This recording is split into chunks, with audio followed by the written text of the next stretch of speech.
Dieu s'est demandé de quelle partie de l'homme il allait créer la femme.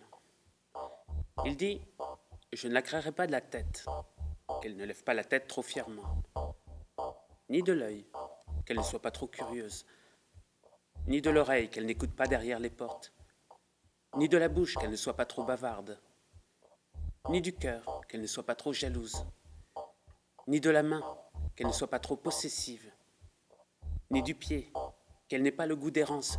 Non, je la créerai d'une partie cachée, pour qu'elle reste modeste, discrète.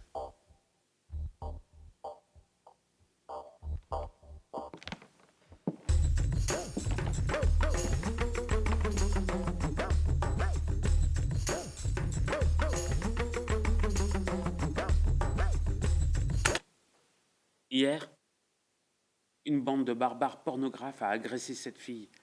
Ils l'ont humiliée, injuriée, presque violée. Parce que je l'aime, j'ai ressenti au fond de moi tout ce qu'elle a pu ressentir. En l'honneur de mon amour pour elle, en l'honneur de la fraternité, je suis solidaire. Tout ce que l'on a fait à celle que j'aime, c'est à moi qu'on l'a fait. Et moi aussi, désormais, je porterai un voile jaune, couleur de l'exclusion. Comment résister? Comment être solidaire?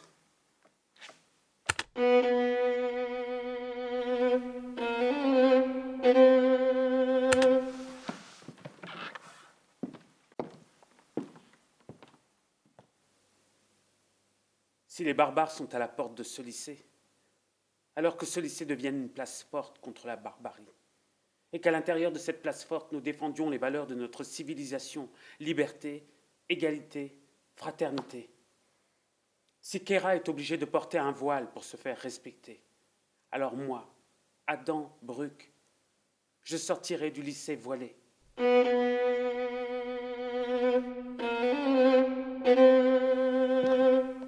Alors, pourquoi naît-on garçon ou fille? C'est avant tout une histoire de génétique. En effet, le sexe d'un enfant est déterminé par la rencontre de deux chromosomes, un issu de l'ovule, chez la femme, et l'autre du spermatozoïde, chez l'homme. On compare souvent les chromosomes à des petits bâtons, dont certains auraient la forme d'un X et d'autres la forme d'un Y. Les chromosomes sont présents dans chaque cellule d'un individu et le caractérisent. Les cellules constituant l'ovule, chez la femme, ne renferment que des chromosomes X, alors que celles constituant le spermatozoïde chez l'homme renferment à la fois des chromosomes X et des chromosomes Y. Quand un couple se rencontre et qu'il fait l'amour, l'œuf fécondé donnera naissance à une fille si les deux chromosomes sont XX et à un garçon si les deux chromosomes sont XY. C'est donc l'homme qui amène au hasard le chromosome X ou le chromosome Y qui déterminera le sexe de l'enfant. C'est scientifique, c'est prouvé.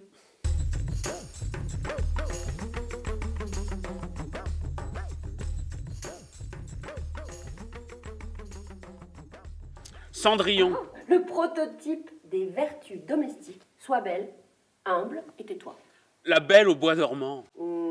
Sois belle, morte, tais-toi et attends, passive, ton prince. Et oui, un jour mon prince viendra. N'empêche que si un homme décide de rester à la maison pour s'occuper des enfants, on va dire de lui que c'est pas un vrai mec. Et si une femme ne veut pas, on dira d'elle que c'est pas une vraie femme. Oui, mais tous les hommes n'ont peut-être pas envie d'être des guerriers, ni toutes les femmes des maîtresses de maison.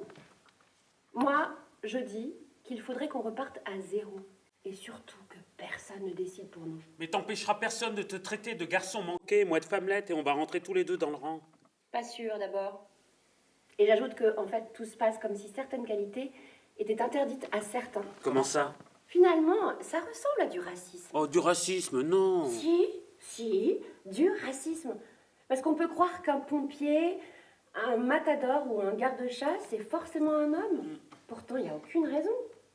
Il n'y a que des raisons inventées. Et ça dure depuis des siècles. Mais attends, au jour d'aujourd'hui, les hommes et les femmes peuvent exercer exactement les mêmes métiers s'ils veulent. Oui, t'as peut-être raison. Ouais, je voudrais quand même voir ta tête le jour où on t'ouvrira ta porte à une plombière. Pas de problème. Ou tu laisseras ta voiture entre les mains d'une mécanicienne. Ça peut Et s'envisager. En arrivant à la crèche, tu confieras ta petite dernière à un puériculteur. Bah, non, on a dit une... Ah oui. Tu sais ce qu'on est? Non. On est conditionné. Conditionné? Mais on fait quoi là? C'est quoi la solution? Je sais pas. Élève ta petite fille comme une enfant. Pas comme une fille. Hein?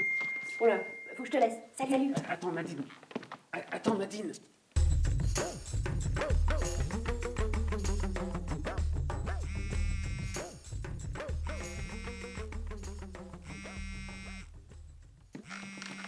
C'est mon téléphone. Excusez-moi, j'ai oublié de l'éteindre.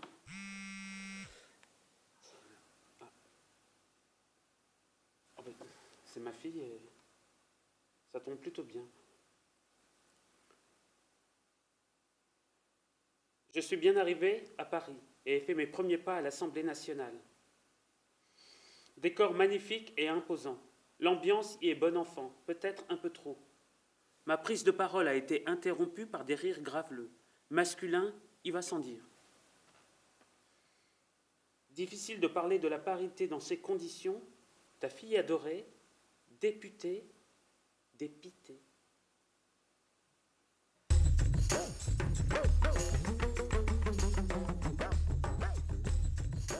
Rajiv, le petit frère de Nakusha, rentre de l'école. Il s'installe pour ses devoirs. Pendant que le curry mijote au fond de la marmite, Nakusha jette un coup d'œil par-dessus son épaule. Il aligne les caractères sur son cahier. Elle aimerait tellement comprendre. Rajiv a écrit Nakusha sur une feuille de papier. Ce petit morceau de papier froissé, Nakusha le garde précieusement avec elle. Elle a appris à en reproduire chaque caractère. Elle saurait même l'écrire les yeux fermés. Elle aimerait tellement apprendre à lire, à compter. Mais son père ne voit pas l'intérêt de dépenser de l'argent pour éduquer une fille qui finirait tôt ou tard par partir pour une autre famille. J'ai toujours rêvé de soigner les malades.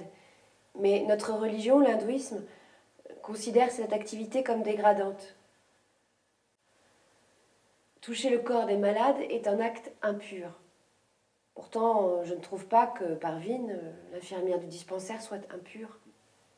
Parveen est très gentille. Je lui confie que j'ai envie d'aller à l'école et d'étudier pour devenir infirmière comme elle.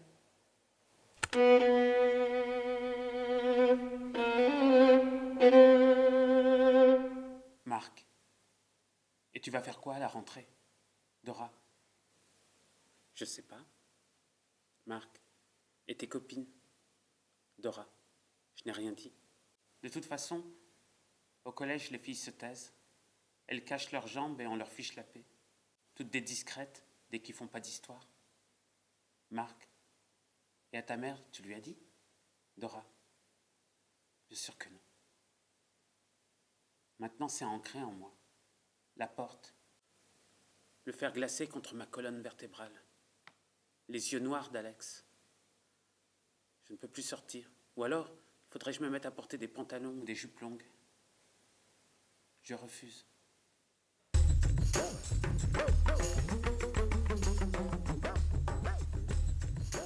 Rien n'est jamais gagné, définitivement. Ni pour les hommes, ni pour les femmes. L'histoire est un perpétuel équilibre fragile et toujours à réinventer. Oui, donc effectivement, c'est pas gagné. Ne te démoralise pas, Nadine. Regarde, on est tous et toutes avec toi, là. Ok, t'as raison, François. Tous et toutes mobilisés. Bon, il faut que je te laisse là. Allez, salut. Ciao, Nadine. Alors bon, 3 petites choses à retenir. L'espace public, la zone grise, l'espace public. Non mais c'est fou, ça. C'est toujours aussi dangereux pour une femme de traverser une ville la nuit que de traverser la jungle. La zone grise. Quand une fille dit non, c'est non. Et puis, cette grande leçon que nous donne l'histoire, rien n'est jamais acquis.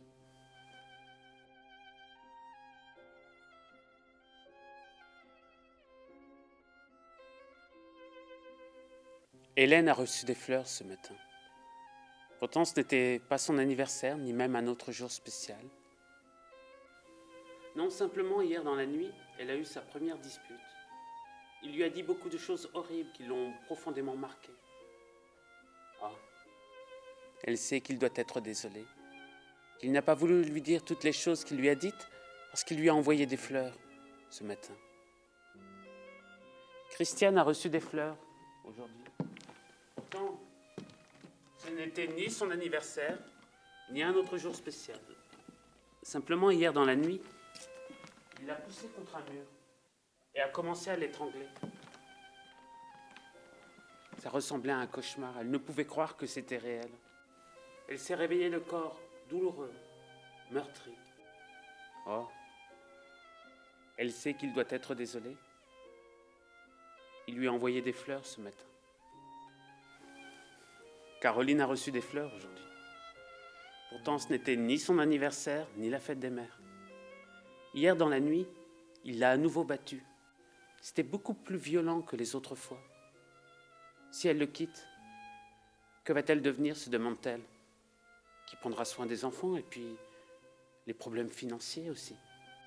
Elle a peur de lui, mais elle a peur de partir aussi. Oh, elle sait qu'il doit être désolé. Il lui a envoyé des fleurs ce matin.